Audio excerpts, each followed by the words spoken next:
right, market watcher Scott Martin on all this. Washington Examiner's Beckett Adams, Democratic strategist Kristen Hahn. Scott Martin, obviously a lot to crow about in those jobs numbers, but again, a lot to worry about too. This very trade war, which could go on a while. Well, it hasn't had the impact yet on employment and related numbers. There's a worry that it could if it drags. It hasn't happened. What do you think?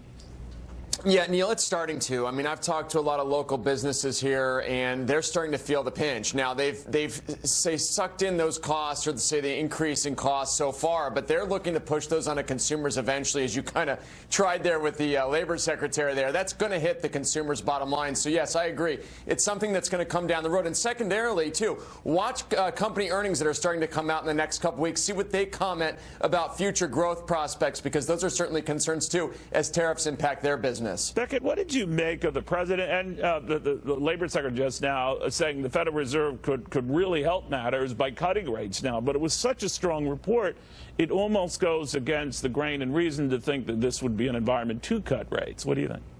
I mean, you could go ahead and do that with that. What's been interesting is watching his opponents, especially for 2020, trying to look at this economy and talk about how it's not working for everyone and how it's a bad economy for him to even seek re-election. And I think that's the exact opposite. The mantra that Clinton had that I think always works is the economy's stupid. And if you want to get into a position where you're arguing that a 3.7% unemployment rate is bad, or even real unemployment, which is 7%, is bad, I think the Democrats are going to be fighting a losing argument. Kristen, as a Democratic strategist here, you do have to look at what's happened under this president, where we have 1 million more African Americans employed than when Barack Obama left office, more than 2 million more Hispanics employed than when the former president left. That's pretty impressive.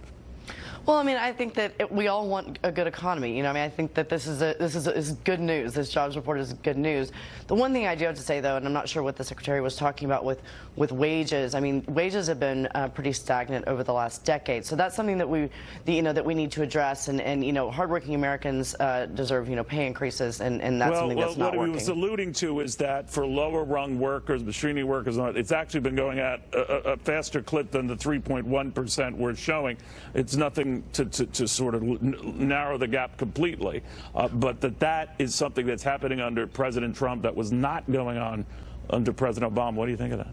Right, but I think people are still working 2 and 3 jobs just to make ends meet. And I think we were talking about education earlier, the cost of education. Actually, 1 out of 15 workers is working 2 jobs. Yeah, I mean it's 1 out of 15.